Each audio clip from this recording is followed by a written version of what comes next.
Claire Dubois vivait dans une maisonnette de pierre blonde, cachée entre les collines boisées, qui bordèrent les terres agricoles de Saint-Étienne.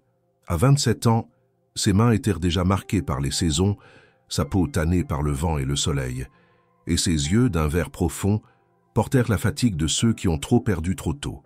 Son mari, Mathieu, était mort 3 mois auparavant, écrasé par le vieux tracteur familial, dans un accident dont personne ne voulait parler.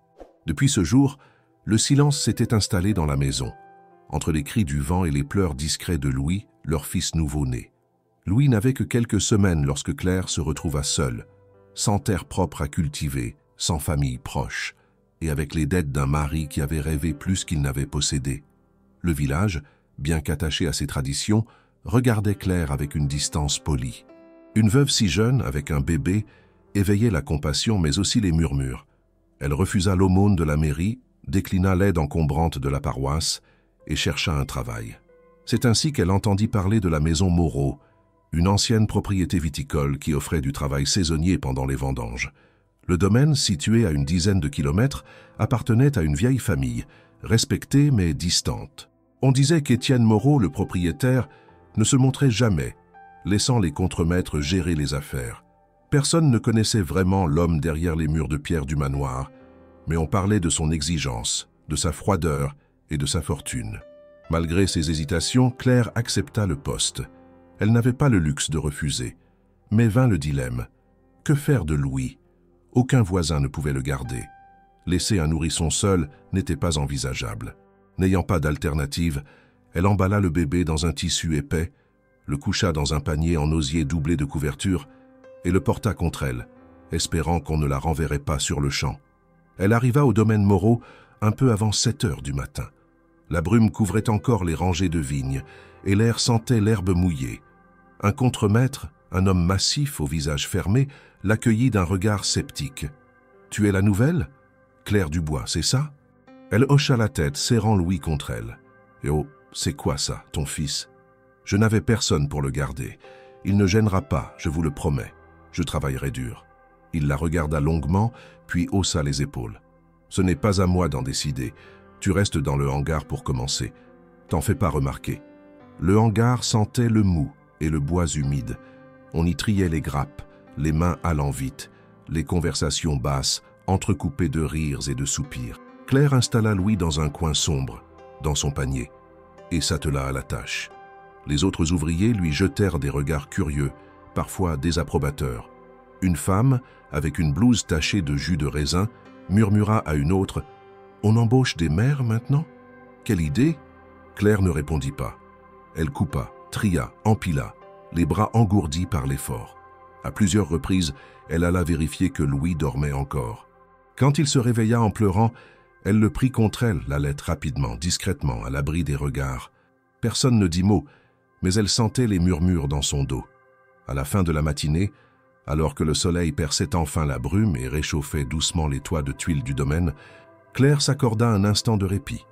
Elle s'assit derrière un tonneau renversé, Louis au sein, le regard perdu sur les vignes ondulant dans la lumière dorée. C'était un paysage de carte postale, mais dans son cœur il n'y avait pas de paix, seulement la tension sourde de celle qui attend un jugement. Elle savait qu'un seul mot suffirait à la renvoyer. Son ventre se serra. Elle priait intérieurement que personne ne vienne, que l'enfant reste calme, que les heures passent vite. Elle n'avait pas d'autre option, pas d'autre avenir, juste ce travail, ce jour-là, et peut-être un autre demain. Mais le destin silencieux et patient préparait déjà autre chose. Quelque chose d'inattendu, de plus grand que ce qu'elle aurait pu imaginer. Ce moment, si anodin en apparence, allait tout changer. Le silence régnait dans le hangar, seulement troublé par les bruits réguliers des grappes jetées dans les caisses, des pas feutrés sur le sol poussiéreux et des voix basses échangées entre travailleurs concentrés. Claire, toujours installée à l'arrière du bâtiment, tentait de garder Louis calme contre elle. Elle savait que son geste pouvait être mal interprété, mais elle n'avait pas le choix. Le bébé avait besoin de téter, et aucun endroit ne lui garantissait l'intimité nécessaire. Elle avait trouvé un coin à l'abri des regards directs, entre 2 rangées de tonneaux inutilisés, où la lumière entrait faiblement par une lucarne fissurée. Ce fut un léger bruit, presque étouffé, qui attira son attention. Des pas, Il n'appartenait ni à l'un des ouvriers ni à l'un des contremaîtres. Il y avait dans ce rythme une assurance posée, un calme chargé de poids. Claire se raidit. Louis s'était endormi juste après la tétée, sa petite tête reposant sur l'écharpe nouée autour de la poitrine de sa mère. Elle se leva doucement, balayant la poussière de sa jupe d'un geste machinal, puis fit un pas en avant, prête à affronter le regard de celui ou celle qui approchait. Il entra sans bruit, comme s'il avait toujours appartenu à ce lieu. Grand, les épaules droites malgré les années visibles sur son visage, Étienne Moreau portait un manteau sombre qui tranchait avec la clarté des murs de pierre. Ses cheveux gris étaient coupés courts, et ses yeux d'un bleu profond observaient le moindre détail avec une intensité presque clinique. Lorsqu'il vit Claire, il s'arrêta net. Elle, de son côté, reconnut immédiatement l'homme dont on parlait dans tous les recoins du domaine. Peu de travailleurs l'avaient vu de près. Certains prétendaient qu'il ne se mêlait jamais aux affaires du personnel. D'autres disaient qu'il ne vivait même plus sur place. Pourtant, là, devant elle, Étienne Moreau n'était ni une légende, ni une silhouette distante. Il était bien réel, debout, à quelques pas, et son regard venait de se poser sur le visage endormi de Louis. Il ne parla pas. Pas tout de suite. Ses yeux s'écarquillèrent, se fixant sur le front du nourrisson, sur la forme de son nez, sur la délicatesse de ses traits. Il recula d'un pas, comme frappé de plein fouet. Claire, confuse, fit un mouvement protecteur en resserrant les bras autour de son fils, sans toutefois baisser les yeux. Elle n'avait rien fait de mal. Elle n'avait rien à cacher. Étienne, soudainement, tomba à genoux. Ce geste, inattendu, brisa l'air tendu qui les entourait. Aucun mot ne fut prononcé. Son visage se décomposa, ses mains tremblèrent, et lentement, des larmes silencieuses roulèrent sur ses joues marquées. Il ne gémissait pas, ne criait pas, mais le chagrin se lisait dans chaque ligne de son expression. Il regardait l'enfant comme s'il avait vu un fantôme. Claire resta figée. Le temps semblait suspendu, les sons de l'extérieur réduits à un bourdonnement lointain. Un autre ouvrier, attiré par l'étrange immobilité, entra dans le hangar. Lorsqu'il vit la scène, il s'arrêta net, avant de reculer lentement sans dire un mot, les yeux écarquillés. L'information allait se propager vite, Claire le savait. Le patron, à genoux devant une ouvrière, et son bébé, ce n'était pas une image que le domaine pouvait digérer sans question. Et pourtant, personne ne parlait. C'était comme si chacun ressentait, sans en comprendre la raison, que quelque chose de plus profond était à l'œuvre. Finalement, Étienne se redressa. Il ne dit toujours rien. Son visage était ravagé par l'émotion, mais il reprit une contenance. Il hocha la tête une seule fois, puis tourna les talons et quitta le hangar sans un mot, sans accorder un regard à qui que ce soit. Claire resta là, debout, Louis endormi contre elle, le cœur battant à tout rompre. Elle n'avait pas bougé. Elle ne comprenait rien à ce qui venait de se passer. Les autres employés commencèrent à affluer, poussés par la rumeur. Chacun posait les yeux sur Claire avec une curiosité mêlée de suspicion. On murmurait dans les coins. Une femme osa s'approcher et lui demanda doucement « Tu le connaissais, le patron? Tu lui avais déjà parlé ?» Claire secoua la tête. « Jamais. C'est la première fois que je le vois. » La réponse simple et honnête n'apaisa rien. Au contraire, elle éveilla plus de questions encore. Pourquoi Étienne Moreau, cet homme réputé froid et inaccessible, avait-il réagi ainsi devant un enfant qu'il ne connaissait pas? Pourquoi ces larmes, cette soudaine vulnérabilité, lui dont on vantait la rigueur et la maîtrise? Le contremaître, visiblement secoué, s'approcha à son tour. « Il ne t'a rien dit? Rien du tout ?» ?»« Non, il m'a seulement regardé. Puis, il a vu Louis. » Le silence retomba. La journée reprit, avec une lenteur inhabituelle. Personne ne parla ouvertement de ce qui venait de se produire, mais tous savaient que quelque chose s'était fissuré. Claire, quant à elle, ne parvenait pas à se débarrasser du malaise. Elle n'avait pas peur, pas vraiment. Mais une inquiétude nouvelle s'installait en elle. Cette rencontre étrange avait éveillé des questions qu'elle n'était pas prête à formuler. Elle sentait confusément que le regard d'Étienne Moreau n'avait pas été celui d'un étranger. Il y avait eu dans ses yeux un éclat familier, une douleur intime, presque ancienne. Ce soir-là, de retour chez elle, Claire allongea Louis dans le berceau rudimentaire qu'elle avait construit avec des morceaux de bois récupérés. Elle resta un long moment à le regarder dormir, repensant à chaque détail du visage d'Étienne, à la manière dont ses mains avaient tremblé, à ses genoux frappant le sol comme s'il s'était écroulé sous le poids d'un souvenir. Elle ne pouvait expliquer ce qui liait cet homme à son enfant. Mais une chose était certaine, après ce jour, rien ne serait plus jamais comme avant.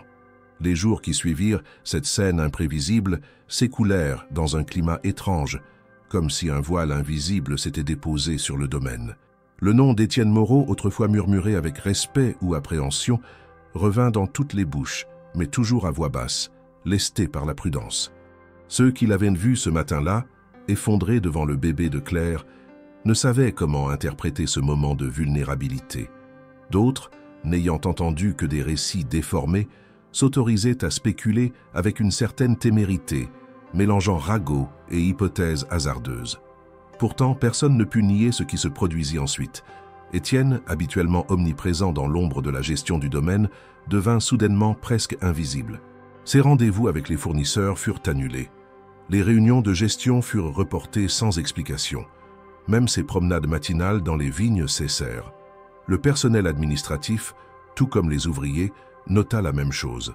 Son absence physique, mais surtout mentale, se faisait pesante. Claire, quant à elle, continua son travail comme si de rien n'était, bien qu'au fond d'elle-même, un trouble nouveau la rongeait.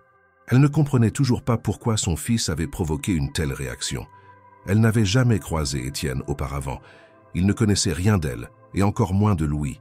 Et pourtant, ce regard, cette chute soudaine à genoux, ces larmes, rien de tout cela n'avait été simulé.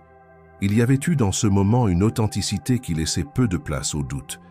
Étienne avait été touché, profondément, par quelque chose que ni elle ni personne ne parvenait encore à expliquer. Le deuxième matin après l'incident, elle arriva au hangar plus tôt que d'habitude.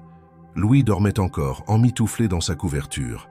Le ciel était clair, mais un vent froid soufflait depuis les montagnes. Elle s'installa en silence à son poste, saluée d'un signe de tête par quelques collègues moins hostiles que les jours précédents. Le ton général avait changé. Les murmures s'étaient apaisés. Il y avait dans l'air une forme de respect implicite, comme si sa simple présence désormais portait quelque chose de plus grand qu'elle. Elle ne cherchait ni regard, ni approbation, mais chacun de ses gestes semblait observé avec un soin nouveau. Elle n'aperçut pas Étienne ce jour-là, ni le suivant. Pourtant, elle sentait sa présence d'une manière diffuse.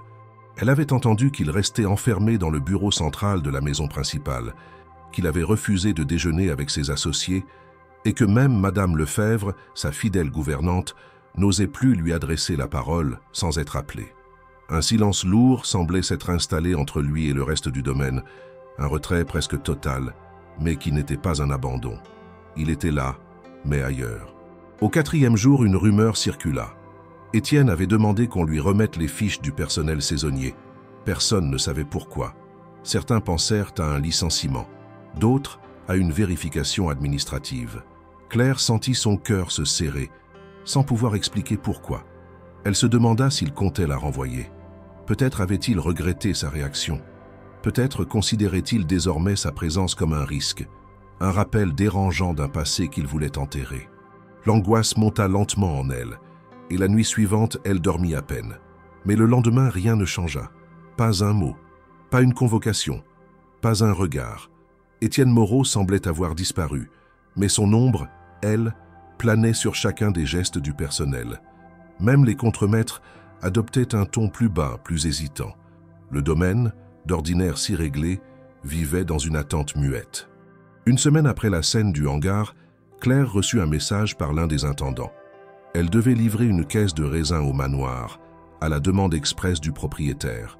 L'homme, en lui tendant la note, n'osa croiser son regard. Elle prit la caisse avec calme, mais une tension intérieure la rongeait. En traversant les allées bien entretenues du jardin principal, elle sentit ses jambes trembler légèrement. Elle arriva devant la porte principale, que Madame Lefebvre lui ouvrit avec lenteur. La vieille femme la dévisagea longuement, avec un mélange de tendresse et de prudence. « Il est dans son bureau, dit-elle simplement. Pose la caisse dans l'entrée, s'il te plaît. » Claire obéit, puis se tourna vers la gouvernante, comme pour lui poser une question. Mais rien ne sortit de sa bouche. Elle voulait savoir, comprendre, mais aucune formulation ne lui semblait assez juste. Madame Lefebvre s'approcha alors, baissa la voix et dit « Il n'est plus lui-même depuis ce jour-là. Il ne parle presque plus. Il ne mange pas. Il ne dort guère. Il reste des heures devant la même fenêtre, sans bouger. Il ne m'a rien dit, mais je crois qu'il a vu quelque chose. Quelque chose qu'il ne voulait pas voir. Claire sentit son cœur se contracter. Elle voulut demander ce que cela signifiait. Mais Madame Lefebvre posa une main légère sur son bras et ajouta « Il n'est pas méchant, mademoiselle Dubois. Il est brisé, depuis longtemps, et parfois une fissure suffit pour que tout ressorte. » Puis elle se détourna sans un mot de plus. Claire repartit lentement, son esprit assailli de questions. Que voulait dire cette femme? Que pouvait bien signifier ce quelque chose qu'Étienne aurait vu en Louis? Était-ce un souvenir, une ressemblance, un choc venu d'un passé enterré? Elle n'avait pas de réponse, mais elle savait désormais que cet homme, que tous croyaient inaccessible, portait en lui une douleur plus profonde que ce qu'il laissait paraître. Et cette douleur, d'une manière qu'elle ne comprenait pas encore, semblait liée à son fils. Le ciel s'était obscurci sans prévenir. Une pluie épaisse tomba sur les vignes, comme un rideau tiré brutalement, effaçant les contours du paysage et piégeant les ouvriers dans les hangars ou sous les tonnelles de fortune, dressés entre les rangées de ceps. Claire, surprise par l'intensité soudaine de l'orage, courut vers l'abri le plus proche avec Louis serré contre elle, enveloppé dans une vieille cape de laine. Le vent frappait les structures en bois, faisant claquer les portes et soulevant les bâches mal attachées. Ce genre de pluie brutale et dense n'était pas fréquente en cette saison, et tous comprenaient qu'il n'y aurait pas de retour au travail avant la fin de l'après-midi, au plus tôt. Dans le vacarme de l'eau martelant les toits, Claire entendit son prénom être appelé à plusieurs reprises. Une silhouette s'approcha d'elle en courant, les chaussures glissant sur la boue. C'était Madame Lefebvre. La vieille gouvernante, trempée jusqu'aux os, semblait agitée. Son visage d'ordinaire si composé exprimait une urgence à peine voilée. Elle prit Claire par le bras, presque sans cérémonie, et l'entraîna à travers les allées détrempées jusqu'à l'entrée du manoir. Sans un mot, elle la fit entrer, referma la porte derrière elle et prit un instant pour reprendre son souffle. Claire, confuse, tentait de calmer Louis qui s'était mis à pleurer, effrayé par le tonnerre qui grondait au loin. Madame Lefebvre s'absenta quelques secondes, puis revint avec une serviette épaisse qu'elle tendit à Claire pour qu'elle essuie son fils. « Je suis désolée de cette précipitation, » dit-elle enfin. « Ce n'est pas une visite officielle, c'est moi qui vous ai fait appeler. J'ai besoin de vous remettre quelque chose, cela ne peut plus attendre. » Elle ouvrit un petit tiroir dans le meuble de l'entrée et en sortit une enveloppe ancienne, aux bords écornés et au papier jauni par le temps. Le nom sur le devant était à peine lisible, mais on pouvait encore distinguer une écriture fine et élégante. La lettre était scellée par un morceau de cire à demi fondu, preuve qu'elle avait été longtemps conservée. « Je l'ai trouvée ce matin », dit-elle en la tendant à Claire. « Elle est tombée du manteau de Monsieur Étienne. Il ne s'en est pas rendu compte. Je pense qu'il ne l'a pas lue depuis des années. Peut-être ne l'a-t-il jamais lu du tout. » Claire hésita. Prendre un objet aussi personnel, destiné à quelqu'un d'autre, allait à l'encontre de son instinct. Mais la manière dont Madame Lefebvre la regardait trahissait autre chose. Ce n'était pas une curiosité. C'était une forme de conviction silencieuse, presque protectrice. Claire tendit lentement la main et prit l'enveloppe. « C'est une lettre de Camille Moreau », murmura la gouvernante, écrite peu avant qu'elle ne disparaisse. Le cœur de Claire fit un bond. Elle connaissait ce nom. Elle l'avait entendu vaguement, dans des conversations floues, mais elle ne l'avait jamais relié à quoi que ce soit de concret. Elle glissa un doigt sous le pli et déchira doucement l'enveloppe. Le papier à l'intérieur était fragile, mais les mots étaient clairs, précis, et d'une écriture tremblante mais soignée. « Étienne, je n'ai plus beaucoup de temps. Ils m'ont dit que l'enfant doit partir ce soir. Je ne sais pas où il ira, ni qui l'élèvera. Ils ne m'ont même pas laissé le tenir une seconde fois. Ils disent que c'est pour ton bien, pour l'image de la famille. Je ne veux pas que tu me pardonnes. Je veux juste que tu saches qu'il est né à l'hôpital de la Croix-Rousse, à Lyon. Il avait déjà cette petite marque sur le front. Une fine cicatrice, juste au-dessus de l'œil gauche, comme si le destin voulait laisser une trace, un repère, quelque chose que toi seul pourrais reconnaître. Je pars sans savoir ce qu'il deviendra. Mais je veux croire qu'un jour tu le retrouveras. Camille. » Claire relut plusieurs fois les lignes. Chaque mot semblait s'enfoncer en elle avec le poids d'une révélation. La Croix-Rousse. C'était le même hôpital où elle avait accouché. La cicatrice. Louis avait la même, une fine marque à peine visible sur la tempe gauche, un détail qu'elle n'avait jamais vraiment questionné, le genre de choses qu'on attribue à un choc de naissance ou à une imperfection banale. Mais cette lettre donnait à ce signe une signification tout autre. Elle leva les yeux vers Madame Lefebvre qui semblait guetter sa réaction avec une gravité muette. « Vous croyez que… » commença Claire, mais elle n'eut pas le courage d'achever sa phrase. « Je ne crois rien, » répondit la vieille femme d'un ton bas. « Mais je vois les choses qui se répètent, les gestes qu'on cache, les silences qui parlent plus fort que 1000 mots. Cette lettre, mademoiselle Dubois, devait vous revenir. D'une manière ou d'une autre, il y a quelque chose là-dedans que seul votre cœur peut déchiffrer. » Claire plia la lettre et la rangea précautionneusement dans la poche intérieure de sa veste, là où elle gardait aussi un petit ruban appartenant à son mari. Elle ne savait pas encore quoi faire de ces mots. Devait-elle les montrer à Étienne? Devait-elle les garder, observer, attendre? Ce qui était sûr, c'est que cette lettre ouvrait une brèche. Et dans cette brèche s'engouffrèrent des souvenirs, des noms, des lieux, jusqu'alors sans lien les uns avec les autres. En quittant le manoir, la pluie s'était arrêtée. Le vent avait balayé les nuages vers l'est, et un rayon de soleil timidement perçait entre les feuilles brillantes. Claire reprit le chemin de sa petite maison avec Louis endormi dans ses bras. Le domaine semblait calme, presque paisible, mais elle savait que rien ne l'était vraiment. Pas maintenant. Elle tenait dans sa poche un morceau d'histoire, et peut-être sans encore s'en rendre compte, la clé d'un passé que personne n'avait osé affronter jusqu'à présent. Le soir même, alors que Louis dormait paisiblement dans son berceau, bercé par les craquements discrets du vieux plancher en bois, Claire s'assit près de la cheminée éteinte avec la lettre de Camille posée sur la table. Elle l'avait lue au moins une dizaine de fois depuis qu'elle l'avait reçue. Chaque lecture faisait naître en elle de nouvelles interrogations, mais aussi une certitude grandissante. Quelque chose de plus grand que sa propre histoire se dessinait sous ses yeux. L'évocation de l'hôpital de la Croix-Rousse, la mention de la cicatrice, l'émotion incontrôlée d'Étienne, tout cela ne pouvait pas être le fruit du hasard. Elle repensa à la vieille boîte métallique qu'elle conservait au fond de son armoire, celle que la mère de son défunt mari lui avait donnée peu après les funérailles. À l'époque, Claire, encore en état de choc, n'avait pas eu la force d'en examiner le contenu avec attention. Elle se leva doucement, ouvrit l'armoire et en sortit la boîte, recouverte d'une fine couche de poussière. Elle l'ouvrit lentement, comme si elle redoutait ce qu'elle allait y trouver. À l'intérieur, quelques souvenirs sans grande valeur. Un bracelet d'enfant, une paire de chaussettes de laine tricotées à la main, une mèche de cheveux enveloppée dans un ruban et au fond, pliée en deux, une vieille photographie noir et blanc. Claire la prit entre ses doigts, ses yeux déjà attirés par une scène figée dans le passé. Sur la photo, un bébé était tenu dans les bras d'une jeune femme inconnue. Le visage de cette dernière était partiellement masqué par une ombre, mais ses traits semblaient doux, les cheveux attachés en chignon flou. Derrière elle, on distinguait nettement la façade d'un bâtiment en pierre recouvert de vignes vierges. Claire n'eut besoin que d'un instant pour reconnaître le lieu. C'était la maison principale de la propriété Moreau. Un détail, pourtant, attira toute son attention. Elle rapprocha la photo de la lampe à pétrole pour mieux voir. Sur le front du nourrisson, au-dessus de l'œil gauche, une fine ligne plus claire, à peine visible, tranchait avec le reste de la peau. Une cicatrice. La même. Claire sentit une bouffée de chaleur lui monter au visage.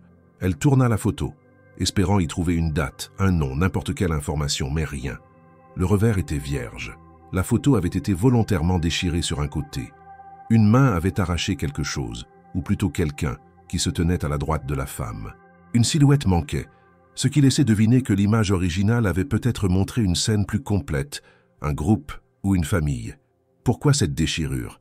Qui avait voulu effacer cette présence? Et pourquoi? Claire resta un long moment silencieuse, fixant l'image comme si elle pouvait la faire parler. Elle pensa à son mari. Il ne lui avait jamais parlé de son adoption, du moins pas directement. Il avait mentionné quelques tensions familiales, des silences dans son enfance, mais jamais rien de concret. Et maintenant, cette photo, gardée précieusement par sa mère, prenait une nouvelle signification. Avait-elle su? Avait-elle tenté, par ce geste, de lui laisser une piste sans oser tout lui révéler? Le lendemain matin, Claire se leva avec une détermination nouvelle. Le passé de son mari, le comportement étrange d'Étienne, la lettre de Camille, la cicatrice de Louis, cette photo déchirée, tout cela formait un puzzle complexe qu'elle ne pouvait plus ignorer. Elle devait comprendre. Elle devait savoir. Pas seulement pour elle, mais pour Louis. L'enfant grandirait un jour. Il poserait des questions. Et elle refusait de lui offrir des demi-vérités ou des silences lourds de secrets. En arrivant au domaine ce jour-là, elle glissa la photo dans la doublure de sa veste juste à côté de la lettre. Les autres ouvriers semblaient reprendre peu à peu leurs habitudes. Les regards posés sur Claire étaient moins appuyés. Le quotidien reprenait son cours, mais pour elle, plus rien n'avait de routine. Elle jetait des coups d'œil réguliers vers la maison principale, espérant sans se l'avouer y voir apparaître Étienne. Mais aucune silhouette ne se montra derrière les fenêtres. À la pause de midi, alors qu'elle mangeait seule près du hangar, Madame Lefebvre s'approcha d'elle, portant une petite boîte en bois qu'elle déposa doucement sur la table. « Je ne veux pas m'imposer, dit-elle, mais j'ai reconnu cette cicatrice moi aussi. Je l'ai vue il y a plus de 20 ans, sur un nourrisson que Camille a brièvement tenu dans ses bras, juste avant que la famille ne l'éloigne d'elle. C'était au domaine, une nuit d'automne. La mère d'Étienne ne voulait pas que l'enfant reste ici. Elle disait que cela ruinerait leur nom. Ils l'ont envoyé à Lyon. Camille n'a pas eu son mot à dire. Claire écoutait, figée. « Et vous savez ce qu'il est devenu ?» demanda-t-elle d'une voix blanche. « Non, répondit Madame Lefebvre. Mais cette photo, elle confirme mes soupçons. Camille était venue ici. Elle a tenu cet enfant ici. Et si ce bébé est celui que vous avez sur cette image? Alors, elle n'acheva pas sa phrase. Elle n'en avait pas besoin. Claire sortit la photo, la déposa sur la table et montra la cicatrice. Puis elle ajouta « Louis a la même, et cette maison, c'est ici. » Madame Lefebvre acquiesça lentement. « Alors il faut chercher la vérité, dit-elle enfin, avant que les souvenirs ne se perdent pour toujours. » Claire hocha la tête. Elle savait ce qu'elle devait faire. La photo n'était pas une simple image. Elle était un fil, tendu à travers le temps, qui reliait son fils à une histoire plus ancienne, plus douloureuse et plus importante qu'elle ne l'avait imaginée. Il était temps de suivre ce fil jusqu'au bout. La pluie avait laissé place à un vent sec qui balayait les feuilles tombées, traçant des arabesques sur le sol terreux entre les vignes. La lumière d'automne, dorée et rasante, rendait le paysage presque irréel, mais pour Claire, le monde avait perdu toute forme de poésie. Depuis la découverte de la photographie et la lecture de la lettre de Camille, chaque geste, chaque regard, chaque mot des gens autour d'elle semblait porteur d'un sens caché. Le travail dans les vignes n'était plus qu'un automatisme mécanique. Elle coupait, portait, triait, mais l'esprit ailleurs, toujours centré sur cette vérité qu'elle sentait approcher sans pouvoir encore la nommer. Madame Lefebvre continuait de l'observer à distance. La vieille gouvernante, autrefois si discrète, semblait de plus en plus préoccupée. Claire sentait en elle une tension, une lutte silencieuse, comme si quelque chose la tourmentait, comme si elle portait un poids trop longtemps gardé. Le soir venu, après que tous les autres ouvriers furent repartis, Claire resta un peu plus longtemps pour nettoyer les outils. C'est alors que la voix de Madame Lefebvre résonna dans le hangar vide, douce mais ferme, avec cette gravité tranquille que seuls les gens âgés savent manier. « Mademoiselle Dubois, j'aimerais vous parler si vous avez un moment. » Claire posa doucement le sécateur qu'elle était en train d'essuyer. Elle se tourna vers la gouvernante, hocha la tête, puis la suivit en silence jusqu'à une petite dépendance attenante à la maison principale. L'endroit modeste et rangé était rempli de meubles anciens, de rideaux épais et d'objets d'un autre siècle. Un feu crépitait doucement dans l'âtre, et l'odeur du bois brûlé se mêlait à celle du thé à peine infusé. Madame Lefebvre l'invita à s'asseoir dans un fauteuil au tissu fané. « J'ai longtemps hésité, » commença-t-elle en versant 2 tasses, « mais je pense que vous avez le droit de savoir. Vous et votre fils. » Claire ne répondit rien. Elle sentait que ce qui allait être dit allait changer quelque chose de profond. Elle serra les mains sur ses genoux, attentive, prête à affronter ce qu'elle pressentait depuis des jours. Il y a plus de 20 ans, Étienne a connu une jeune femme. Elle travaillait ici pendant les vendanges. Elle s'appelait Camille. Elle n'était pas d'ici. Une fille de passage, discrète mais vive, avec un regard que personne n'oubliait. Étienne n'était pas encore le maître du domaine à cette époque. Il revenait tout juste de Paris, après des études. Sa mère, une femme sévère, très attachée aux apparences, voulait qu'il épouse la fille d'un propriétaire voisin. Mais Étienne s'est entiché de Camille. La voix de Madame Lefebvre était posée, sans artifice. Elle ne cherchait pas l'emphase, seulement à transmettre une vérité brute. Leur histoire a duré quelques mois. Ils se voyaient en secret, parfois la nuit, parfois pendant les pauses. J'étais la seule à le savoir. Je n'ai rien dit. Je voyais qu'ils s'aimaient. Mais un jour, Camille m'a avoué qu'elle était enceinte. Elle était terrifiée. Elle savait que si la famille l'apprenait, elle serait renvoyée. Et c'est exactement ce qui s'est passé. Claire resta immobile, les yeux fixés sur la vieille femme. La mère d'Étienne l'a congédiée sans explication. Étienne n'a rien pu faire. Il a été envoyé en voyage, prétexte d'affaires. Quand il est revenu, Camille avait disparu. On lui a dit qu'elle était partie d'elle-même. Il n'a jamais su qu'elle attendait un enfant. Moi, je l'ai su plus tard, par une lettre justement. Camille m'a écrit depuis Lyon. Elle avait accouché dans un hôpital public et on lui avait enlevé l'enfant aussitôt. Elle ne l'a vu que quelques minutes, juste assez pour remarquer une petite cicatrice sur le front. Elle espérait qu'un jour Étienne le reconnaîtrait. Mais elle est morte peu après, d'une fièvre, seule, sans famille, sans sépulture digne de ce nom. Madame Lefebvre s'interrompit pour reprendre son souffle, ses yeux brillants d'émotion contenue. J'ai gardé cette lettre. Je ne savais pas quoi en faire. Je n'ai jamais eu le courage de la montrer à Étienne, jusqu'à ce qu'elle tombe accidentellement de sa poche récemment. Peut-être qu'il l'a retrouvée, je ne sais pas. Mais ce que je sais, c'est que ce jour où il vous a vu avec votre fils, il a reconnu quelque chose. Ce n'était pas un hasard. Claire sentit une vague de froid l'envahir. Tout devenait clair, mais cette clarté l'emplissait de vertige. Vous pensez que mon mari, que celui que j'ai épousé... Oui, coupa doucement Madame Lefebvre. Je pense que votre mari était cet enfant. Celui que Camille a mis au monde à Lyon. Celui qu'on a arraché à sa mère. Celui qu'on a probablement confié à une autre famille, loin d'ici. Le destin, parfois, s'amuse à rapprocher les âmes sans prévenir. Ce que vous avez découvert par cette photo, cette lettre, tout concorde. Et Louis, votre fils, est donc le petit-fils d'Étienne Moreau. Claire porta une main à sa bouche. Elle ne savait que penser. Tout se bousculait en elle. La douleur d'un mari perdu, la colère contre un système de silence, la peur de ce que cela impliquait pour son fils. Étienne, ce patron distant et mystérieux, était en réalité lié à elle par un fil bien plus intime que le simple hasard de l'embauche. « Pourquoi ne lui avez-vous jamais dit ?» demanda-t-elle finalement. « Parce que j'avais peur. Peur de réveiller des douleurs anciennes. Peur de raviver une faute que tout le monde ici a préféré oublier. Mais vous n'avez pas grandi dans ce silence. Vous avez la force de chercher, de comprendre. C'est peut-être à vous de réparer ce qui a été brisé. » Claire quitta la pièce peu après, avec une lenteur inaccoutumée. La nuit était tombée, le vent s'était calmé, et les étoiles perçaient timidement à travers les nuages. Elle marcha sans bruit jusqu'à sa maison, Louis dans les bras. Elle ne savait pas encore ce qu'elle dirait à Étienne, ni comment il réagirait. Mais une chose était sûre, elle ne pouvait plus faire marche arrière. La vérité avait été dite, et désormais, il faudrait y faire face. Le soleil s'était levé sur le domaine de façon pâle, comme s'il hésitait à percer la brume matinale. Claire Dubois se tenait devant la fenêtre de sa maisonnette, observant avec une curiosité lourde de crainte la ligne de collines qui se dessinait à l'horizon. Dans ses bras, le petit Louis dormait encore. Elle avait passé la nuit à relire de nouveau la lettre de Camille. Chaque mot lui paraissait à la fois ancien et brûlant. Elle ne dormait guère, hantée par l'idée que le passé pouvait surgir à tout instant. Aujourd'hui, elle avait décidé.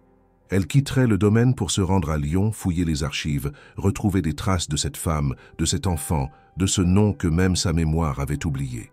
Elle savait que l'aventure était risquée. Elle mettait en jeu bien plus qu'un simple secret. Elle mettait en jeu son fils, son avenir, le peu de stabilité qu'elle avait réussi à bâtir depuis la mort de Mathieu. Elle prépara un sac modeste, quelques vêtements, une couverture pour Louis, l'enveloppe contenant la lettre et la photographie déchirée. Elle laissa l'enfant à la garde d'une voisine de confiance pour la journée. La vieille voisine accepta sans trop poser de questions. Dans ce village, on connaissait la souffrance de Claire, et la communauté, bien que discrète dans ses murmures, lui témoignait une forme de bienveillance paisible. Claire partit en voiture sur une route sinueuse, traversant les vignobles, les bois et les petites routes de campagne jusqu'à la ville de Lyon. Elle pénétra dans la gare principale, puis prit un tramway pour monter jusqu'au quartier de la Croix-Rousse, là où se trouvait l'hôpital municipal mentionné dans la lettre de Camille. Elle sortit dans la rue dite des Verrières, hâtée, pressée d'atteindre l'adresse qu'elle avait repérée sur une vieille plaque apposée sur un mur, hôpital de la Croix-Rousse. Le bâtiment était imposant, ses briques rouges mélangées à des pierres plus sombres, témoins du temps et des générations. À l'entrée, un panneau indiquait « Archives municipales », flanqué d'un escalier en colimaçon qui poussait vers le sous-sol. Claire prit une profonde inspiration et descendit les marches. Le lieu était silencieux, presque irréel. Des dossiers empilés, des boîtes métalliques, des registres ouverts sur colonnes et colonnes de noms, de dates, de signatures griffonnées par des secrétaires d'autrefois. Un bibliothécaire aux cheveux grisonnants l'accueillit avec bienveillance lorsqu'il entendit son nom, mais fronça les sourcils quand elle expliqua qu'elle recherchait un dossier très ancien. Il l'emmena vers la salle de consultation, lui tendit un carnet de notes et l'avertit. « Certaines archives sont sensibles. Vous devrez peut-être attendre ou justifier votre démarche. » Claire acquiesça et répondit qu'elle recherchait la vérité pour un enfant. Le bibliothécaire, d'un geste lent, ouvrit un carton marqué « Année 1970, naissance incertaine » et y plongea la main. Il sortit un dossier jaune, dont l'étiquette portait le nom « Moreau Camille ». Claire sentit son cœur s'accélérer. Il déplia les feuilles, les examina, puis lui tendit un feuillet où figuraient les données d'admission, l'hôpital où l'enfant était né et un nom d'adoption porté par un certain Jean Dubois. Claire reconnut aussitôt l'identité qui avait élevé son défunt mari. Le monde sembla vaciller sous ses pieds. Le dossier précisait « Enfant né le 23 novembre 1969, cicatrice frontale gauche visible à la naissance. » Claire lut et relut. Le bibliothécaire se pencha et chuchota « Si vous souhaitez une copie, il faudra patienter. Mais je crois que vous avez ce qu'il vous faut. » Claire rassembla ses forces, remercia l'homme et rangea le dossier dans son sac. Le nom Jean Dubois lui revenait. C'était le père adoptif de Mathieu, son mari. Les pièces du puzzle s'emboîtaient désormais avec une précision crue. Elle ressortit de la salle, le dossier serré contre elle, traversa le hall, presque sans respiration, et monta dans un tramway pour revenir vers le domaine. Le chemin fut long, et l'image de Louis endormi dans le panier sur le siège arrière lui revenait sans cesse. Elle se demandait comment lui dire, comment affronter la vérité et ses répercussions. À son retour, elle trouva l'entrée de la maison principale gardée par le contremaître. Plusieurs ouvriers s'arrêtaient pour la saluer d'un signe un peu soupçonneux, comme s'ils savaient que quelque chose avait changé. Elle franchit la porte, monta l'escalier et se rendit directement à la dépendance, où elle savait que Madame Lefebvre attendait peut-être avec une énergie contenue.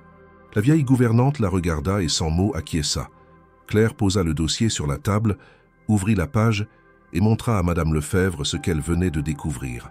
Le silence s'installa, épais. La reconnaissance dans les yeux de la gouvernante fut lente, mais claire. Elle hocha la tête, murmurant « C'était lui ». Le choc de cette vérité fit trembler Claire. Elle demeura assise, immobile, le regard perdu dans le vide. Elle mesura le poids de ses actions. Elle avait fouillé, risqué, cherché. Maintenant, il ne restait qu'à agir. Elle se demanda ce que tout cela changerait pour elle, pour Louis, pour le domaine. Le nom de Moreau planait maintenant comme une ombre sur chaque vigne, sur chaque tonneau, sur chaque geste. Elle savait que ce soir, elle dormirait mal, peut-être irrémédiablement. Et pourtant, une décision se dessinait. Elle ne pouvait plus rester simple ouvrière dans l'ombre du silence. Elle devait, pour son fils, mettre en lumière ce passé qui clouait leur vie. Elle se leva, serra le dossier contre sa poitrine et avança vers la fenêtre. Le soleil déclinait derrière les collines et la lumière s'éteignait lentement sur les rangs de vignes. Dans ce moment suspendu, elle sut que la prochaine étape serait celle de la confrontation. La nuit était tombée sur Saint-Étienne, enveloppant le domaine dans une obscurité calme, seulement ponctuée par les rares lampadaires qui diffusaient une lumière jaune et tremblotante. Claire, de retour de Lyon, n'avait pas encore parlé. Les mots se formaient dans sa gorge sans jamais franchir ses lèvres. Elle avait rangé les documents soigneusement, vérifié plusieurs fois la fiche mentionnant le nom de Camille, la naissance de l'enfant, la mention de Jean Dubois comme tuteur légal. Tout correspondait. Tout la ramenait au même point. Mathieu, son mari, avait été cet enfant confié à une autre famille, élevé loin de la vérité de ses origines. Et elle, Claire, avait mis au monde un fils qui portait le sang d'Étienne Moreau, sans que personne n'en ait conscience. Le lendemain matin, elle prépara Louis comme à son habitude, noua son écharpe sur sa poitrine et le serra contre elle, avant de prendre le chemin de la maison de sa grande-tante, la vieille femme qui avait élevé Mathieu depuis son enfance. Ce n'était pas une visite de courtoisie ni un simple passage, c'était une confrontation attendue, inévitable. En franchissant la grille du petit jardin, Claire sentit son cœur battre plus vite. Le sol humide craquait sous ses pas, et l'air était chargé d'une tension qu'elle n'aurait su expliquer. Elle frappa 2 fois, doucement. C'est la vieille qui ouvrit, vêtue d'un tablier, les cheveux attachés à la va-vite, les yeux cernés par l'âge, mais vifs. Elle la regarda, surprise par cette visite inhabituelle. « Claire, tu es venue pour Louis? Il va bien? »« Oui, il va bien. Mais je ne suis pas venue pour lui. » Elle entra sans attendre d'invitation et s'installa dans le salon. Elle posa Louis dans son panier sur le canapé, sortit la lettre de Camille, la photographie déchirée, puis les papiers obtenus à l'hôpital. Elle ne parla pas tout de suite. La vieille femme la regardait, figée. « J'ai été à Lyon, » dit Claire enfin. « J'ai cherché dans les archives. J'ai trouvé les dossiers d'adoption. Camille Moreau, l'hôpital de la Croix-Rousse, un bébé né avec une cicatrice sur le front. Et ce nom, Jean Dubois, c'est lui qui l'a élevé. » La vieille baissa les yeux. Elle ne parla pas tout de suite. Elle alla lentement vers la cheminée, s'appuya sur la tablette, comme si ses jambes flanchaient sous le poids des révélations. Claire continua. « C'était Mathieu, n'est-ce pas? Le bébé de Camille, le fils qu'on a arraché à sa mère et confié à votre frère. » Le silence fut plus éloquent que 1000 aveux. Puis la voix de la vieille femme, cassée, s'éleva dans la pièce. « Oui, c'était lui. Jean ne voulait pas d'enfant. Mais un ami de la famille Moreau lui a demandé un service. L'enfant devait disparaître des registres officiels, mais pas du pays. Il a accepté. Il a promis de ne rien dire. Il ne savait pas tout, seulement qu'il devait protéger un enfant né dans le scandale. Je l'ai aidé. J'ai élevé ce petit. Il ne savait rien. Il n'a jamais su. » Claire se leva, la gorge serrée. Il aurait dû savoir. « Tu crois que ça aurait changé quelque chose? Il était aimé, nourri, protégé. Et quand il t'a rencontré, il a enfin été heureux. » Claire s'approcha d'elle. « Et moi? Tu crois que j'aurais préféré vivre dans l'ignorance? Que Louis n'a pas le droit de savoir d'où il vient? Son grand-père est vivant. Il est là. Et il l'a vu. Il a compris. Il a reconnu quelque chose que moi, je ne voulais pas voir. » La vieille femme s'effondra sur le fauteuil, le regard perdu. On pensait protéger tout le monde. On pensait que le silence était moins cruel que la vérité. Claire ramassa les documents, reprit Louis dans ses bras et se dirigea vers la porte. Le silence a détruit Camille. Il a isolé Étienne. Il a brisé une génération entière. Moi, je ne le laisserai pas détruire mon fils. Elle quitta la maison sans se retourner. De retour chez elle, elle resta longtemps à observer Louis jouer avec un petit objet en bois. Une pièce trouvée dans les affaires de son mari. Un jouet ancien, sculpté à la main, que Mathieu avait toujours gardé, sans vraiment savoir d'où il venait. C'était peut-être la seule chose qu'il possédait de ses origines et qu'il avait, sans le savoir, transmis à son propre fils. Claire comprenait maintenant pourquoi Étienne avait réagi ainsi ce matin-là dans le hangar. Il n'avait pas vu un bébé inconnu. Il avait vu dans les traits de Louis un reflet de son propre fils, celui qu'il n'avait jamais connu. Cette ressemblance, cette cicatrice, ce jouet même, tout formait un enchaînement d'indices que seul un regard de père pouvait reconnaître. La vérité pesait désormais sur ses épaules, mais elle savait qu'elle ne pouvait plus la porter seule. Elle se tenait au bord d'un choix, affronter Étienne avec tout ce qu'elle savait, ou continuer de vivre dans un mensonge confortable. Mais Claire n'avait jamais fui la difficulté. Elle n'avait jamais choisi la facilité. Ce soir-là, elle écrivit une lettre brève, sans fioriture. Elle y joignit une copie de la photographie, de la lettre de Camille et de l'extrait d'archives. Puis elle marcha jusqu'à la maison principale du domaine, glissa l'enveloppe sous la porte du bureau d'Étienne et repartit sans attendre de réponse. Elle n'avait pas besoin de mots. Les faits parlaient d'eux-mêmes. En rentrant, elle prit Louis dans ses bras et l'allongea contre elle, le berçant doucement. Elle ne savait pas ce que le lendemain lui réserverait, mais elle se sentait plus forte, parce qu'elle avait regardé la vérité en face. Parce qu'elle avait refusé de taire ce que d'autres avaient étouffé pendant des décennies. Parce que son fils, lui, méritait de grandir avec des racines, même douloureuses, plutôt qu'avec des illusions. Le matin s'était levé dans une clarté fragile, avec cette lumière hésitante des jours d'automne où le soleil semble ne pas oser s'imposer. Claire se réveilla avant l'aube. Louis dormait encore dans son petit berceau, les poings serrés sous son menton. Depuis la veille, elle n'avait eu aucune nouvelle d'Étienne. L'enveloppe avait été déposée, mais aucun mot, aucun geste, aucun signe n'avait suivi. Elle ne savait pas comment il réagirait. Peut-être ignorerait-il simplement ce qu'elle avait eu le courage de dévoiler. Peut-être chercherait-il à la faire renvoyer pour éviter un scandale. Mais elle ne regrettait rien. Elle avait agi avec sincérité. Elle avait rétabli les faits. Ce fut peu après 9 heures du matin que Claire entendit frapper à sa porte. 3 coups secs espacés, sans insistance. Elle s'approcha, ouvrit doucement. Étienne Moreau se tenait là, seul, sans manteau, sans chapeau, ses cheveux légèrement décoiffés par le vent. Il ne parlait pas. Son regard se posa d'abord sur Claire, puis glissa lentement vers l'intérieur de la maison, là où Louis était visible, assis sur une couverture, jouant avec le petit jouet en bois. Un silence épais s'installa entre eux. Claire, sans dire un mot, fit un pas en arrière et lui fit signe d'entrer. Étienne franchit le seuil comme un homme au bord de l'effondrement. Il regardait autour de lui sans vraiment voir. Il s'approcha du bébé, s'agenouilla lentement devant lui, posa un genou à terre et tendit la main sans toucher. Louis leva les yeux, le regarda quelques secondes, puis, d'un geste spontané, tendit le jouet vers lui. Étienne le prit entre ses doigts, tremblant. C'était une petite toupie sculptée à la main, avec une gravure à peine visible sur le manche. Un monsieur Étienne resta figé. « C'était la sienne », murmura-t-il. « Je l'avais faite quand j'étais jeune, juste avant que tout change. » Sa voix était grave, fendue par l'émotion.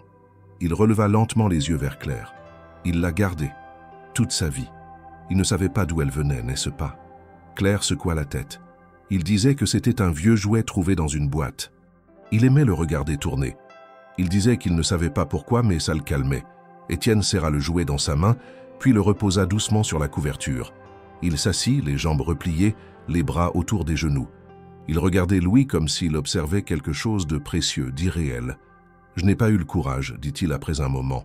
Quand Camille est partie, j'étais jeune, lâche, dépendant de ma famille. Je n'ai jamais été capable de lui résister. Ma mère a tout fait pour effacer Camille de ma vie. Elle m'a dit qu'elle était partie d'elle-même, je l'ai cru. Ou plutôt, j'ai voulu la croire. C'était plus simple ainsi. Je n'ai su la vérité que bien plus tard. Et même alors, je n'ai rien fait. J'ai laissé passer les années.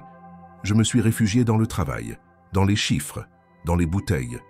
Mais je n'ai jamais oublié. » Claire l'écoutait sans intervenir. Elle n'avait pas besoin de poser de questions.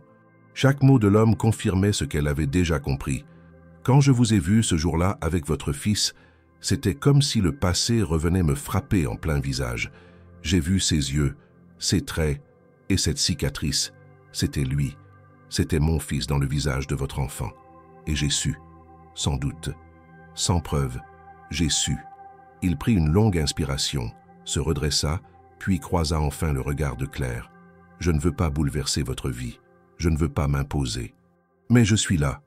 Je suis son grand-père, et je veux être digne de ce nom. Pas par obligation, pas pour effacer ma faute, mais parce que je le ressens, parce que je l'aime déjà. » Claire, les bras croisés, resta immobile quelques secondes. Elle s'approcha, ouvrit un tiroir, en sortit la photographie, la lettre de Camille et les documents de l'hôpital. Elle les posa sur la table. « Je vous rends ce qui vous appartient. La lettre, la photo, les preuves. Ce sont les fragments de votre histoire. Et de celle de Louis. Je n'ai rien à cacher. Je veux juste que les choses soient claires. Je ne veux pas de compensation. Je ne veux pas de privilèges. Mon fils n'a pas besoin d'un grand-père riche. Il a besoin d'un homme honnête, stable, capable de l'aimer, capable de réparer non par devoir mais par humanité. » Étienne acquiesça lentement. « Je n'ai jamais su être père. Je ne sais pas si je saurais être grand-père, mais je peux apprendre, si vous me laissez une chance. » Claire le regarda un moment sans parler. Elle pensait à son mari, à Mathieu, à tous ces silences qu'il avait portés sans le savoir.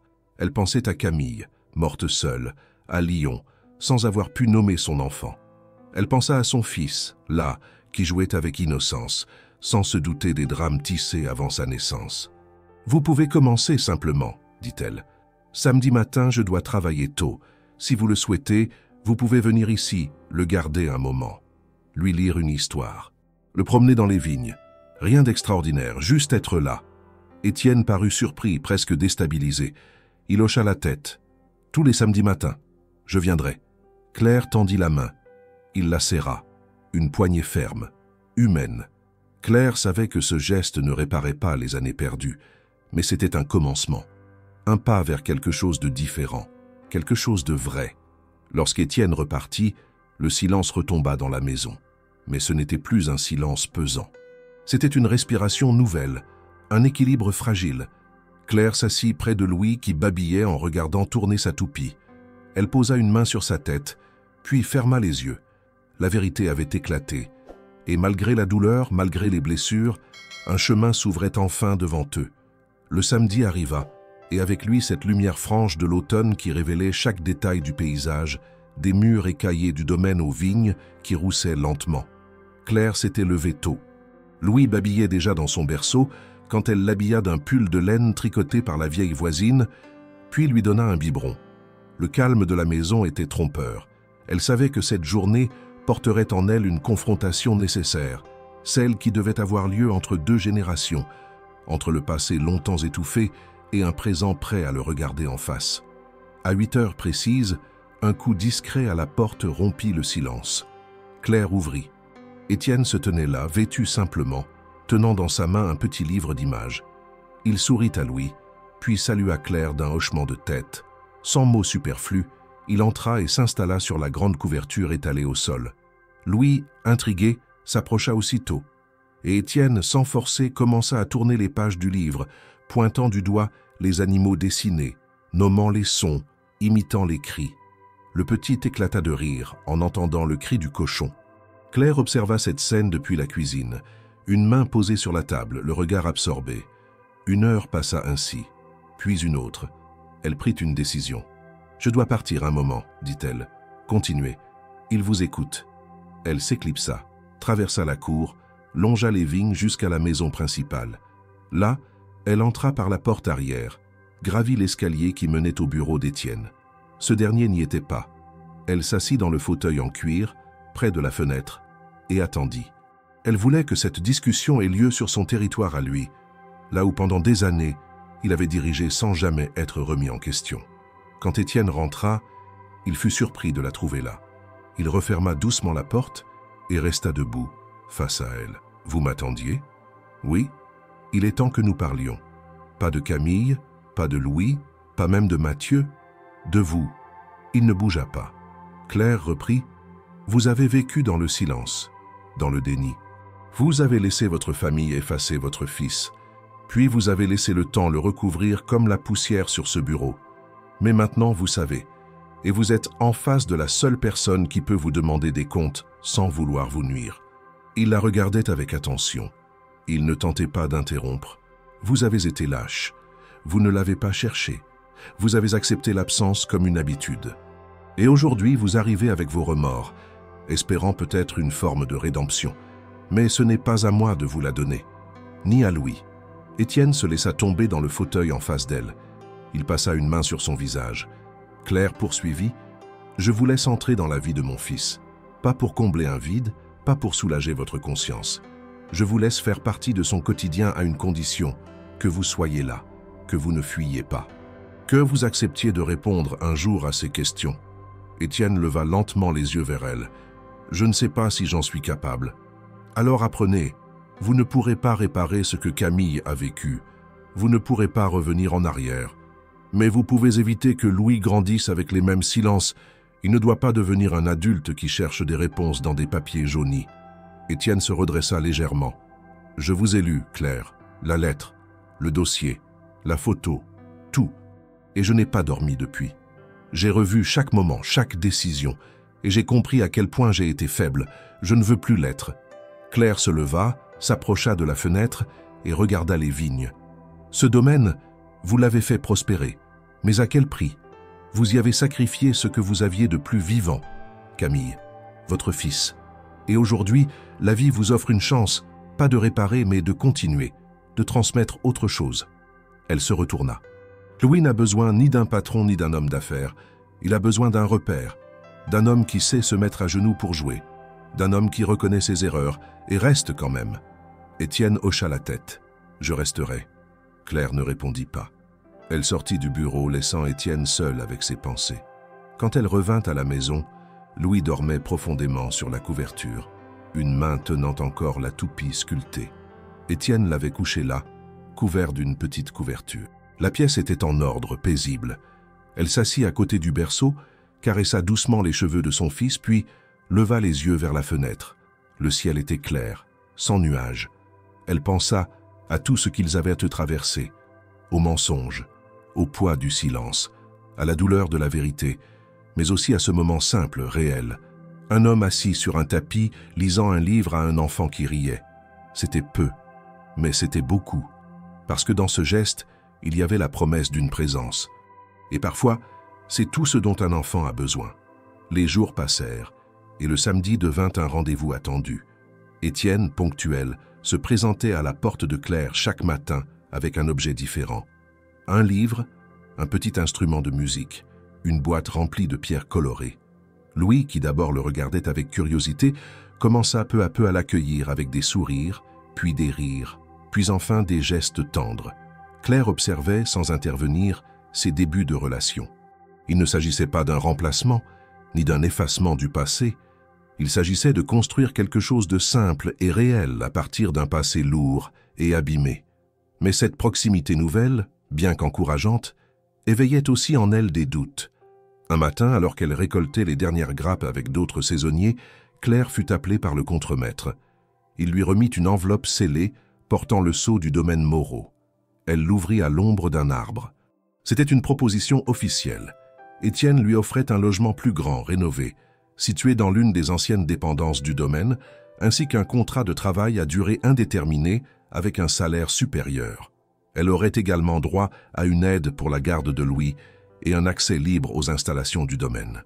Claire resta longtemps assise avec la lettre dans les mains. Ce geste, en apparence généreux, soulevait en elle une profonde inquiétude. Elle craignait que cette proposition, bien qu'animée par de bonnes intentions, ne soit aussi une tentative d'effacer les vérités gênantes, de recouvrir les blessures anciennes avec un vernis de confort. Elle redoutait surtout une chose, que Louis grandisse avec un homme dont la présence serait à nouveau partielle, symbolique, distante. Le soir venu, elle attendit qu'Étienne vienne chercher Louis pour leur habituelle matinée du lendemain. Lorsqu'il arriva, elle le fit entrer. Mais cette fois, elle n'alla pas chercher son fils tout de suite. Elle l'invita à s'asseoir. Elle avait la lettre dans les mains. « J'ai lu votre proposition », dit-elle d'un ton neutre. Étienne hocha la tête. « Je voulais vous offrir un peu de stabilité. Vous et Louis, ce n'est que justice. » Claire posa la lettre sur la table. « Je vous remercie, mais je n'accepte pas. » Le silence fut immédiat. Étienne resta immobile.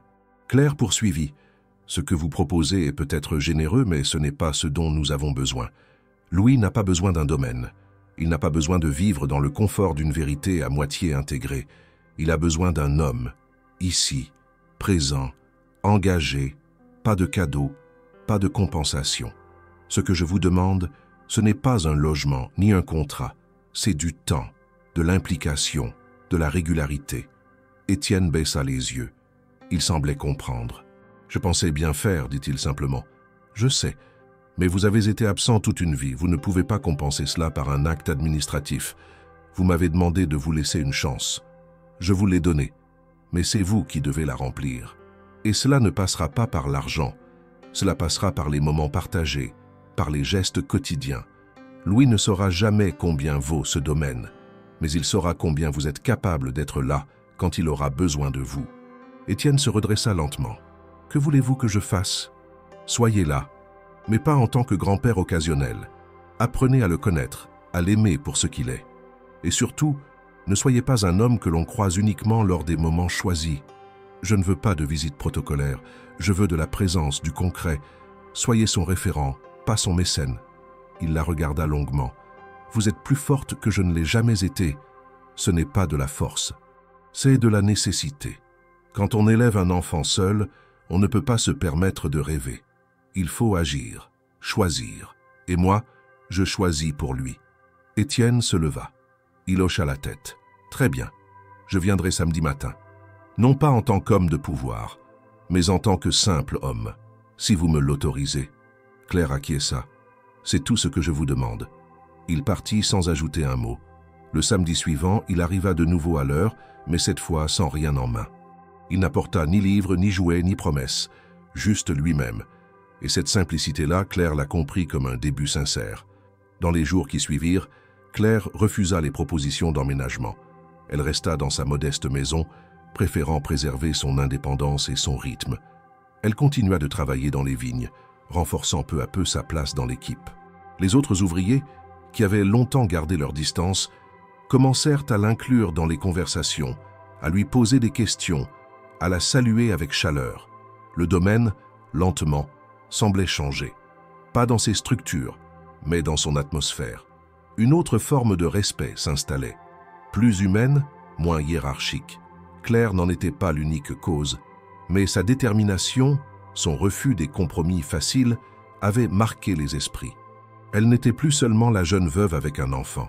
Elle était devenue un pilier silencieux, une figure de confiance. Louis, quant à lui, grandissait entouré de regards bienveillants. Étienne était là chaque samedi, parfois silencieux, parfois maladroit, mais présent. Il apprenait à porter le petit, à changer une couche, à raconter une histoire sans trop bafouiller. Claire observait sans intervenir. Elle voyait un homme qui tentait, qui apprenait, qui reconnaissait ses failles sans les dissimuler. Et dans cette constance nouvelle, Claire commençait, elle aussi, à desserrer les poings. Non pas à oublier, mais à admettre qu'un lien pouvait naître, même sur les ruines d'un passé brisé. Un lien qui ne prétendait pas réparer, mais qui osait exister. Avec les semaines qui s'étiraient, les marques du changement devenaient visibles, non pas dans les discours, mais dans les gestes les plus simples. La propriété Moreau, autrefois figée dans sa solennité, commençait à respirer autrement. Ce n'était ni une transformation radicale, ni une rupture affichée. C'était une évolution discrète, portée par les décisions de Claire, la constance d'Étienne et la présence lumineuse de Louis, qui devenait peu à peu une figure familière dans les allées du domaine. Les ouvriers, d'abord réservés, s'étaient habitués à voir le petit enfant courir entre les rangs de ceps, guidé parfois par Étienne lui-même, plié en deux pour lui montrer un escargot ou une pierre plate. Cette image, inimaginable il y a encore quelques mois, semblait désormais naturelle. Claire, de son côté, avait gagné en sérénité. Elle continuait à travailler avec rigueur, ne demandant aucun traitement de faveur. Son emploi était désormais stable, reconnu, et elle était sollicitée pour participer à des réunions internes, proposer des ajustements, gérer des plannings. Elle n'avait pas cherché cette place, mais elle l'avait méritée, et personne ne contestait cela. Le contremaître qui l'avait initialement accueillie avec méfiance avait fini par la saluer avec sincérité, respectant son engagement et son calme. Les autres ouvriers la consultaient pour des conseils, des avis, comme on le ferait avec une collègue d'expérience. Mais le véritable signe d'un changement en profondeur fut l'initiative lancée par Étienne, qui, après des semaines d'observation, prit la parole lors d'une réunion mensuelle devant tout le personnel. Il annonça la création d'une nouvelle section dans le domaine, dédiée à des activités éducatives et culturelles, ouvertes aux enfants du village et aux familles des ouvriers. Cette initiative porterait le nom de Camille. Le choix de ce nom ne fut expliqué à personne, mais ceux qui savaient, ceux qui avaient perçu les événements récents, comprirent immédiatement. Étienne, sans exposer le passé, honorait enfin une mémoire longtemps refoulée. Les travaux commencèrent au début du mois de mai. Une ancienne grange fut réaménagée. Des outils anciens furent restaurés et exposés, des espaces de jeu furent créés avec des matériaux naturels. Claire participa activement à l'organisation, dessinant les plans, coordonnant les équipes, prenant des décisions. Elle s'impliqua avec une énergie nouvelle, sentant que ce projet, bien qu'inspiré par une histoire douloureuse, portait en lui quelque chose de constructif, une manière de transformer le silence en transmission. Chaque samedi, Étienne continuait à venir passer du temps avec Louis. Il ne se contentait plus de lire des histoires. Il cuisinait parfois pour lui, réparait des objets cassés, lui apprenait à reconnaître les feuilles, les outils, les gestes simples du métier de vigneron. Un lien s'était installé entre eux, solide, tranquille. Ce n'était pas une affection bruyante, mais une présence stable. Louis, sans comprendre encore tout ce que représentait cet homme, l'accueillait avec naturel, lui tendait la main, s'endormait parfois contre lui sans appréhension. Claire, attentive, ne laissait rien passer. Elle observait, mesurait, évaluait. Elle voyait en Étienne un homme transformé, non par miracle, mais par confrontation lente avec ses erreurs. Il ne parlait jamais de son fils disparu, de Camille, de ce qu'il aurait pu faire différemment. Mais dans son regard, dans son comportement, il portait l'empreinte de ce passé et surtout la volonté de ne pas le reproduire. Un jour, alors qu'ils terminèrent de ranger les outils dans la nouvelle salle pédagogique, Étienne dit à Claire sans solennité « Je ne savais pas que réparer pouvait être aussi difficile. » Claire lui répondit simplement « C'est parce que réparer, ce n'est pas revenir en arrière. C'est construire autre chose, à partir de ce qui reste. » Il hocha la tête. Aucun mot de plus ne fut nécessaire. Le jour de l'inauguration de l'espace Camille, le village entier était présent. Les enfants couraient partout, les familles prenaient des photos, les anciens du village échangeaient des souvenirs. Claire tenait Louis par la main. Il tenait dans l'autre sa toupie en bois, celle transmise de génération en génération, témoin silencieux de toute l'histoire. Étienne fit un discours bref, remerciant les équipes, soulignant l'importance de la mémoire et de la transmission, sans entrer dans les détails. Il évoqua simplement une femme courageuse qui n'avait jamais eu sa place ici et qui pourtant en avait toujours fait partie. Les mots étaient justes, dosés, respectueux. Le lendemain, les activités commencèrent. Les enfants du village vinrent apprendre les premiers gestes de la récolte, écouter des histoires sur le raisin, le vin, le sol.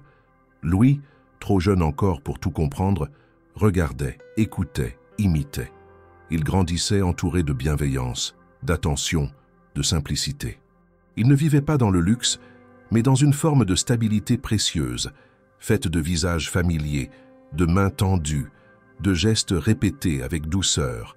Claire, pour la première fois depuis longtemps, sentit qu'elle pouvait se projeter, non pas rêver à un avenir idéal, mais construire un présent solide, durable.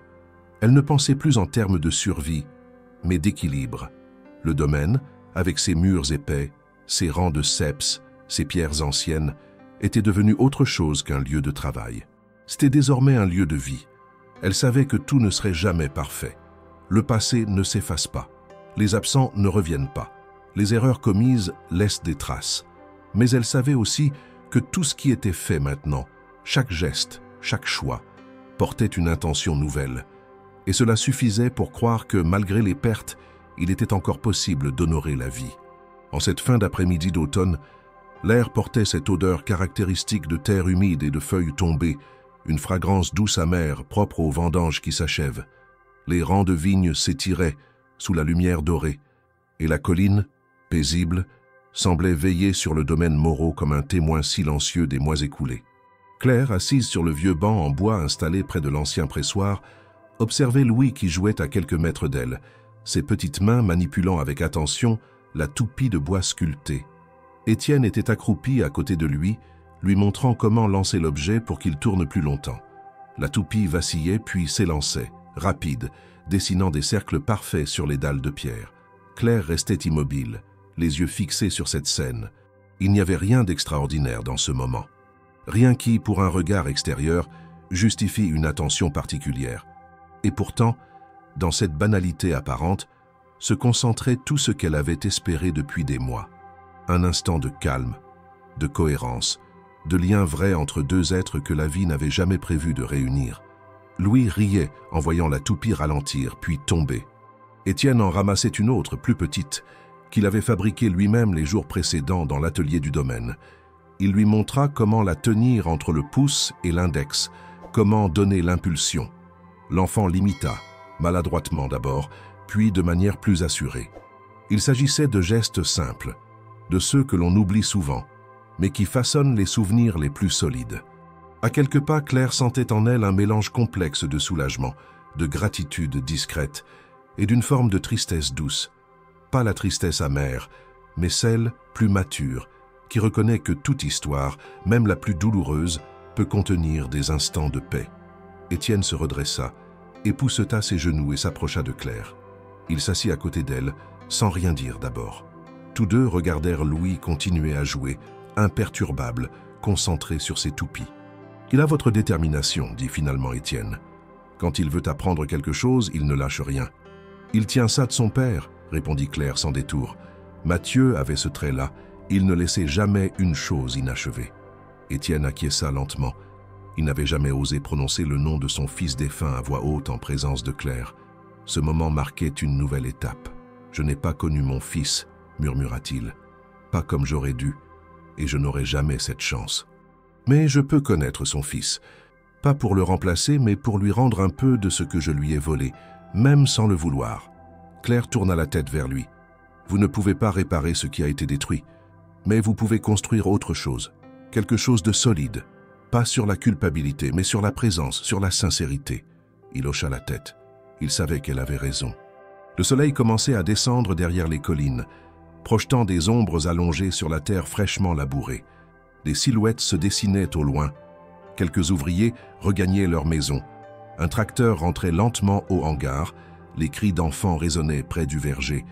La journée touchait à sa fin, et avec elle, une étape importante de l'histoire de Claire, de Louis et d'Étienne. La rénovation de l'espace Camille avait été un succès. Les enfants du village venaient chaque mercredi découvrir les métiers du vin, les cycles de la vigne, l'histoire du domaine. Les anciens racontaient des anecdotes. Les plus jeunes posèrent des questions, et le lien entre générations se resserrait. Claire s'y impliquait chaque semaine, animant des ateliers, encadrant des jeux, expliquant les gestes du quotidien qui, autrefois, semblaient invisibles. Elle avait trouvé sa place, non seulement dans le domaine, mais dans la communauté. Étienne avait changé. Il ne s'imposait plus par la parole ni par le statut. Il agissait, il écoutait, il observait, il s'effaçait parfois, laissant les autres prendre les décisions. Mais il était toujours là, régulier, attentif. Et surtout, il était devenu pour Louis une figure stable. Pas un héros ni une légende, mais un homme fiable. Un grand-père qui venait, qui jouait, qui restait. Claire sentit un frisson parcourir ses bras. Non pas à cause du froid, mais parce que ce moment, ce simple après-midi de jeu et de lumière, marquait la fin d'un long chemin. Un chemin fait de silence, de révélations, de peur et de choix difficiles. Et aujourd'hui, enfin, elle pouvait se permettre de respirer. Louis s'approcha d'elle, la toupie dans la main. « Regarde, maman. Elle tourne toute seule maintenant. » Claire le prit dans ses bras, le serra contre elle, et regarda la toupie qui glissait encore sur la pierre. Elle pensa à Mathieu, à Camille, à tout ce que ce petit objet avait traversé. D'un père inconnu à un fils ignoré, puis d'un fils perdu à un petit-fils retrouvé. Un jouet, 2 générations. Une continuité improbable, mais réelle. Étienne posa une main sur l'épaule de Claire. « Merci de m'avoir laissé entrer. » Elle répondit sans se tourner. « Ce n'est pas moi que vous devez remercier, c'est lui. » Ils regardèrent tous deux Louis, qui lançait de nouveau la toupie, le visage illuminé par le dernier rayon de soleil. Dans ce champ autrefois marqué par le silence, fleurissaient désormais des liens, des rires et la promesse discrète d'un avenir plus juste. Il n'y avait plus de secrets à cacher, seulement des histoires à raconter. Et pour la première fois depuis longtemps, Claire savait qu'elle n'aurait plus à les porter seule.